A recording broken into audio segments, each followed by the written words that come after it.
नमस्कार दोस्तों, स्वागत है आप सबका हमारे YouTube study channel zero to hero में। तो जैसा कि आपने थंबनेल पर देखा है, आज हम यहाँ पर एक मैथ की नई सीरीज स्टार्ट कर रहे हैं जिसमें आपको 9th के और 10th के जो मैथ के NCERT की बुक्स हैं उनमें से कुछ टॉपिक्स आपके लिए लाए जाएंगे। जैसे कि आज का टॉपिक द्विघात समीकरण होता है। द्विघात समीकरण के शून्यक और उनके गुणांकों के बीच में किस तरीके से हम रिलेशन को वेरीफाई करते हैं, इस तरीके का क्वेश्चन 10th बोर्ड में भी आता रहता है। तो यहाँ पर पहले मैं थोड़ा सा बता देता हूँ शून्यक गुणांक इनके बारे में, और एक चीज़ और पता होनी चाहिए, द्विघात समीकरण का व्यापक रूप या मानक रूप क्या होता है। द्विघात जो समीकरण होता है उसका व्यापक रूप या फिर मानक रूप, तो व्यापक रूप या मानक रूप होता है द्विघात समीकरण का ax² + bx + c बराबर 0। याद रखना, यहाँ पर ax² का गुणांक है, b x का गुणांक और c क्या है, अचर पद। c क्या है, अचर पद। तो मतलब इसका व्यापक रूप या मानक रूप का मतलब क्या है आपको कोई भी द्विघात समीकरण इस रूप में जरूर मिलेगा, ax² + bx + c बराबर 0।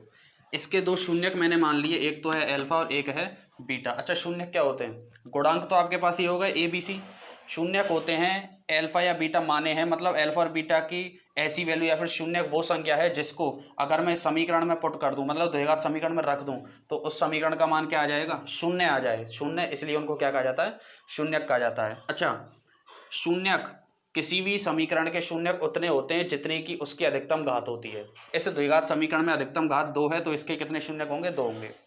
अब इसके शून्यांकों और गुणांकों के बीच में संबंध क्या है? पहला तो है alpha plus beta is equal to minus के बी अपॉन ए, और दूसरा है alpha into beta is equal to C upon A. तो इस चीज को हमें वेरीफाई करना है, एक क्वेश्चन के माध्यम से इसको समझते हैं। तो देखिए यहाँ पर एक क्वेश्चन मैं लिख रहा हूँ, यहाँ पे एक क्वेश्चन है आपके लिए, x² माइनस के 2x माइनस के 8 इज इक्वल टू 0। प्रश्न में कहा गया है कि ये जो द्विघात समीकरण आपको दिख रहा है ना, पहले तो इसके शून्य ज्ञात कीजिए। शून्य का हमें निकालने पड़ेंगे, मतलब अल्फा और बीटा निकालिए पहले, ठीक है। कितने आएंगे, 2 आएंगे, क्योंकि अधिकतम घात कितनी है, 2 है। एक तो अल्फा और बीटा निकालने के बाद फिर आपको क्या करना है फिर इसको शून्यांक और गुणांकों के बीच में जो संबंध अभी मैंने लिखाए थे ना, अल्फा प्लस बीटा माइनस के बी अपॉन और अल्फा इंटू बीटा सी अपॉन है, उनके बीच में सत्यता की जांच करनी है। तो देखो, सबसे पहले x² माइनस 2x माइनस 8, इसको मैं करूंगा कौन सी विधि से, गुणनखंड विधि से। अगर 10th के बच्चे इस वीडियो को देख रहे हैं तो 9th क्लास में उन्होंने ये पढ़ी होगी। गुणनखंड विधि से कैसे करते हैं, बीच की संख्या को हमें कुछ इस तरीके से तोड़ना होता है, गुणा करने पर तो 8 आ जाए और घटाने पर इतना आ जाए। तो मैं इसको लिख सकता हूँ x² माइनस के 4x प्लस के 2x और माइनस 8 इज इक्वल टू 0। इसको तुम सॉल्व करोगे तो यही आएगा, और इनका 4 और 2 का गुणा करेंगे तो 8 आएगा। कैसे करते हैं, पीछे से संख्या उठाओ, आगे से संख्या उठाओ, गुणा करने पर आगे 1 है, पीछे 8 है, तो गुणा करने पर तो 8 आना चाहिए, और ये निशान तय करता है माइनस करने पर आएगा प्लस करने पर। तो माइनस करने पर कितना आना चाहिए, 2, ठीक है। इसको सॉल्व करना तुम, आंसर ऊपर वाला ही आएगा, ठीक है। अब देखो, यहाँ से शुरू के इन 2 स्टेप में से कुछ कॉमन, यहाँ से कुछ कॉमन, यहाँ से क्या कॉमन आएगा, x, तो क्या बचेगा x माइनस 4, और यहाँ से प्लस के 2 कॉमन लेंगे, x माइनस 4। आधा सवाल आपको यहाँ पे ये बता देता है, अगर ये दोनों ब्रैकेट आपके एक जैसे आ रहे हैं तो आपका सवाल सही है, और नहीं आ रहे हैं तो या तो आपने कॉमन लेने में कोई गड़बड़ी की, या फिर सवाल में आपने तोड़ा है जहाँ से ये कोई गलती है।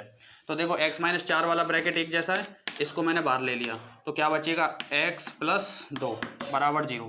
अब ये दो चीज़ गुणा में है, 0 कब हो सकती हैं, या तो x माइनस 4 0 हो, तो एक बार तो मैं x माइनस 4 को 0 कर सकता हूँ, और एक बार x प्लस 2 को। तो x माइनस 4 बराबर 0 से x बराबर आ गया 4, और यहाँ से x बराबर आ गया माइनस के 2। तो ये एक तरह से मेरे लिए अल्फा और बीटा की वैल्यू आ गई, x के 2 मान आ गए, मतलब इस समीकरण के क्या आ गए, शून्यक आ गए। तो मैंने इनको क्या मान लिया, अल्फा और बीटा। इस समीकरण से मुझे a, b और c की वैल्यू बता दो। अभी मैंने व्यापक रूप लिखाया था, आपको याद है, ax² bx प्लस c बराबर 0। तुलना करो इन दोनों समीकरण की और a b c की वैल्यू। a को मैंने बताया था x² का गुणांक, a x² का गुणांक है, तो इस समीकरण में x² का गुणांक क्या है, 1 दिखेगा नहीं, 1। b को मैंने बताया था x का गुणांक, इसमें b का गुणांक क्या है, -2, और c का गुणांक है, मतलब c है अचर पद, तो -8, ठीक है। तो अब देखो, वेरीफाई हम करते हैं किस किस को, दो शून्यांक के बीच में संबंध बताया था ना, पहला तो था alpha plus beta is equal to minus के b बटे a, दूसरा था अल्फा इंटू बीटा सी बटे।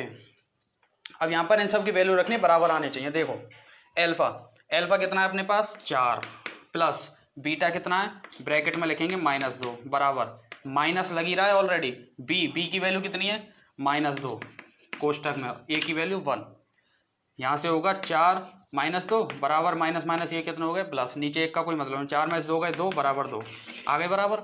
ऐसे ही सेम काम मुझे यहाँ करना है, अल्फा की वैल्यू 4, बीटा की वैल्यू -2, सी मतलब -8, ये देख सकते हो, ए की वैल्यू 1, तो 4 का -2 से गुणा -8, उधर भी कितना है -8, माइनस से माइनस कैंसिल, 8 = 8। तो इस तरीके से आपको ये समीकरण या फिर ये इस तरीके के सवाल करने हैं जिनमें क्या पूछा जाए, एक तो द्विघात समीकरण के शून्य ज्ञात कीजिए और उनके शून्यांक और गुणांकों के बीच में संबंध की सत्यता की जांच कीजिए। 10th के बोर्ड के पेपर में इस तरह के क्वेश्चन आते हैं आराम को, आपको ये मिल जाएंगे। ये एक तरह से एक्सरसाइज 3.1 का पहला क्वेश्चन है, ठीक है। 10th एनसीईआरटी जो सिलेबस है राजस्थान बोर्ड का, सीबीएसई कुछ भी देख लेना, तो इस तरीके से, ठीक है ना। तो आई होप आपको ये चीज़ अच्छी लगी होगी और इस तरीके से हम आगे टॉपिक वाइज टॉपिक आपके लिए वीडियो लाते जाएंगे। तब तक के लिए आप पढ़ते रहिए। जय हिंद, जय भारत। और हाँ, वीडियो अगर अच्छी लगी हो तो लाइक शेयर कर दिया करो, चैनल को सब्सक्राइब कर लेना अगर चैनल पे आप नए हो तो। धन्यवाद।